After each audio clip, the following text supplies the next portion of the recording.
பல்கலைக்கழகங்களின் துணைவேந்தர்கள் மற்றும் பதிவாளர்களுடன் நடைபெறக்கூடிய ஆலோசனை கூட்டத்தில் பங்கேற்று சிறப்பித்திருக்கக்கூடிய மாண்புமிகு அமைச்சர் பெருமக்கள் திரு எம்.ஆர்.கே. பன்னீர்செல்வம் அவர்களே, திரு ரகுபதி அவர்களே, திரு மு.பி. சாமிநாதன் அவர்களே, திரு அனிதா ராதாகிருஷ்ணன் அவர்களே, திரு மா. சுப்பிரமணியன் அவர்களே, திரு கோவி செழியன் அவர்களே, தலைமைச் செயலாளர் திரு முருகானந்தம் ஐஏஎஸ் அவர்களே, துறையினுடைய செயலாளர்களே, பல்கலைக்கழகங்களின் துணைவேந்தர்களே, பதிவாளர்களே, அரசு உயர் அலுவலர்களே, உங்கள் அனைவருக்கும் எனது அன்பான வணக்கம். இந்தியாவோட கல்வி வளர்ச்சியில் தமிழ்நாடு ஒளிவிளக்கா உயர்ந்து நிற்குது. உயர்கல்வியில் நம்ம மொத்த சேர்க்கை விகிதம் 51.3 விழுக்காடாக இருக்கு. இது தேசிய சராசரியை விட 2 மடங்கு அதிகம். தேசிய கல்விக் கொள்கையை நாம் ஏற்றுக்காம நிராகரிச்சிருக்கோம். ஆனால் அதை செயல்படுத்தினா 2030ஆம் ஆண்டுக்குள்ள அடையலாம்னு அவங்க சொல்ற இலக்கான 50 விழுக்காடு GERஐ நாம் இப்பவே திராவிட மாடல் கொள்கையா தாண்டிட்டோம். 500க்கும் மேற்பட்ட பொறியியல் கல்லூரிகள், 31 புகழ்பெற்ற உயர்கல்வி நிறுவனங்கள் தமிழ்நாட்டில் இருக்கு. NIRF தரவரிசையில் முதல் 100 இடங்களில் 22 பல்கலைக்கழகங்களுடன் தமிழ்நாடு முன்னணியில் இருக்கு. தரமான கல்வியால் நாம் நாட்டை வழிநடத்தி கொண்டிருக்கிறோம். இது போதும்னு நாம் மனநிறைவு அடைந்திடக்கூடாது. பெரிய கனவுகளை காணவும், புதுமைகளை உருவாக்கவும், உலகளாவிய மாற்றங்களுக்கு ஏற்ப நம்ம மாணவர்களை தயார்படுத்தவும் தான் நாம் இங்கே கூடியிருக்கோம். தமிழ்நாட்டு இளைஞர்களின் எதிர்காலத்தை, நம்ம மாநிலத்தின் வளர்ச்சியை அடுத்த நிலைக்கு உயர்த்த வேண்டிய ஒரு முக்கியமான காலகட்டத்தில் இந்த கூட்டம் கூட்டப்பட்டிருக்கு. அறிவியல் தொழில்நுட்பங்களில் உலகம் வேகமாக மாறி வருதுன்னு கல்வியாளர்களாகிய உங்களுக்கு தெரிஞ்சிருக்கும். இதுக்கு ஈடு கொடுக்கிறதா நம்ம பல்கலைக்கழகங்கள் செயல்படணும். நம்ம பல்கலைக்கழகங்களில் சிறந்த முன்னெடுப்புகளை மேற்கொள்வது, புதிய உலகத்தரம் வாய்ந்த கல்வி முறைகளை அறிமுகப்படுத்துவது உள்ளிட்ட நடவடிக்கைகளை மேற்கொள்ளணும். இதுக்கான ஆலோசனைகளை நான் உங்ககிட்ட இருந்து எதிர்பார்க்கிறேன். நாம் உருவாக்க போகிற மாற்றங்களின் பயன் நம்ம மாணவ செல்வங்களுக்கு கிடைக்கணும். தமிழ்நாட்டு பல்கலைக்கழகங்களுக்கான எதிர்கால திட்டத்தை உருவாக்க நாம் ஒன்று கூடியிருக்கக்கூடிய இந்த கூட்டம் ஒரு தொடக்கம்தான். அடுத்த கட்ட ஆலோசனைகளை நாட்டின் சிறந்த கல்வியாளர்கள் மற்றும் உயர்கல்வியில் உள்ள சிறந்த ஆலோசகர்கள் கூட மேற்கொள்ள போறேன். மாண்புமிகு உயர்கல்வித்துறை அமைச்சர் அவர்களும் இந்த முன்னெடுப்பை அடுத்தடுத்த கட்டங்களுக்கு அவர் கொண்டு போவார். உயர்கல்வித்துறையில் ஒரு பெரிய மாற்றத்தை கொண்டு வந்து புதிய துடிப்பான தமிழ்நாட்டின் அடித்தளமாக மாற்ற நம்ம விரைந்து நடவடிக்கைகளை எடுக்க வேண்டியிருக்கு.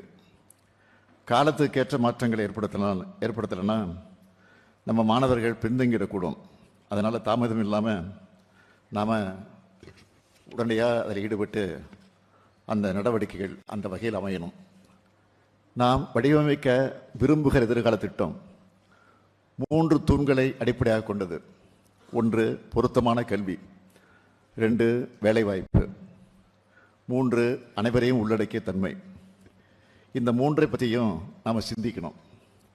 முதலாவதாக பாடத்திட்டம் மற்றும் கற்பித்தல் முறைகளை மாற்றி அமைக்கணும். உலகம் முன் எப்போதும் இல்லாத வேகத்தில் மாறிட்டு வருது. AI கிரீன் எனர்ஜி இண்டஸ்ட்ரி 4.0 இதெல்லாம் தான் பொருளாதாரங்களை முடிவு பண்ணுது. நம்ம பல்கலைக்கழகங்களும் வளரும் தேவைகளுக்கு ஏற்ப மாணவர்களை உருவாக்கணும். Data science, renewal energy, advance manufacturing போன்ற புதிய துறைகளை பாடத்திட்டத்தில் இணைக்கணும். அடிப்படை கல்வி அறிவை நவீன திறன்களோடு இணைச்சு நம்ம மாணவர்கள் வெறும் பட்டதாரிகளாக மட்டும் இல்லாமல் இன்னோவேட்டிவாக செலெக்ஷன்ஸ் தர்றவங்களா உருவாகணும். தொழில்துறையினர் கூட இணைந்து உலகின் தேவைகளை பிரதிபலிக்கிற பாடப்பிரிவுகளை வடிவமைச்சு பல்துறை கற்றலை ஊக்குவிக்கணும். ரெண்டாவதா, பயிற்சி மற்றும் வேலைவாய்ப்பு குறித்த சில கருத்துக்களை கூற விரும்புகிறேன். கல்வி என்பது அறிவை பற்றியது மட்டுமல்ல, அது மாணவர்களுடைய திறனையும் மேம்படுத்தணும்.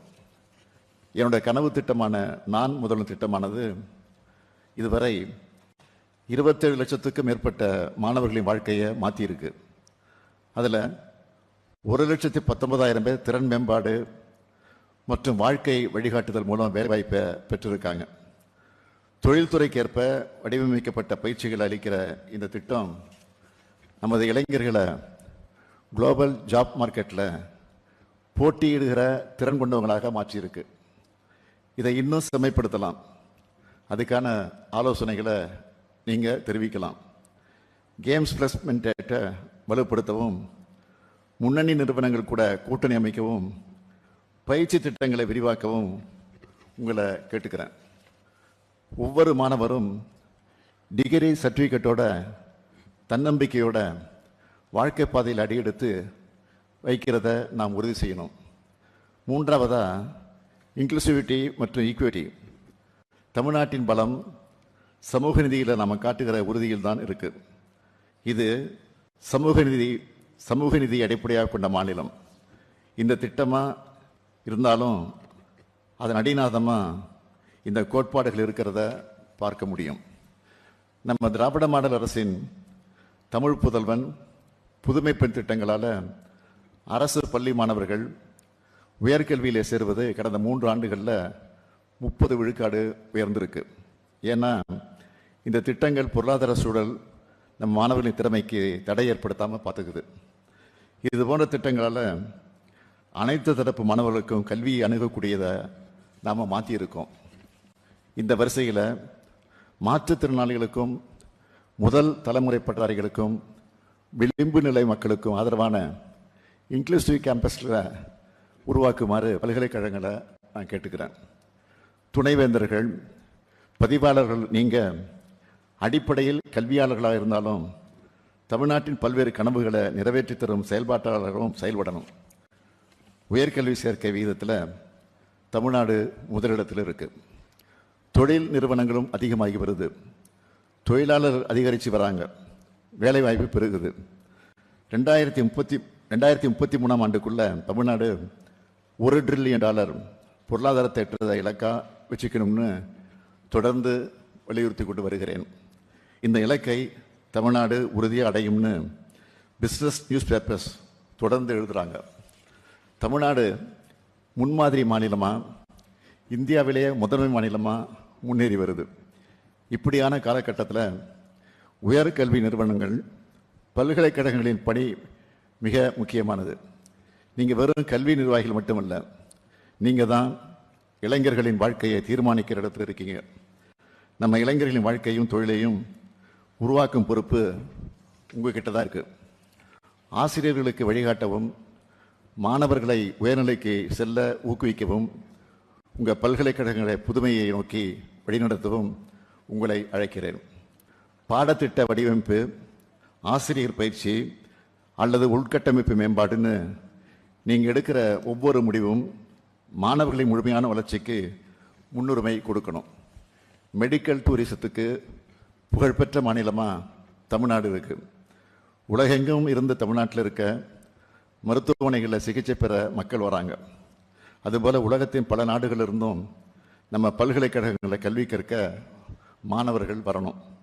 ஆராய்ச்சி மற்றும் புதுமைக்கான மையங்களாக உயர்கல்வியின் உலகளாவிய தலைமையகமாக நம்ம தமிழ்நாட்டு பல்கலைக்கழகங்கள் திகழணும்.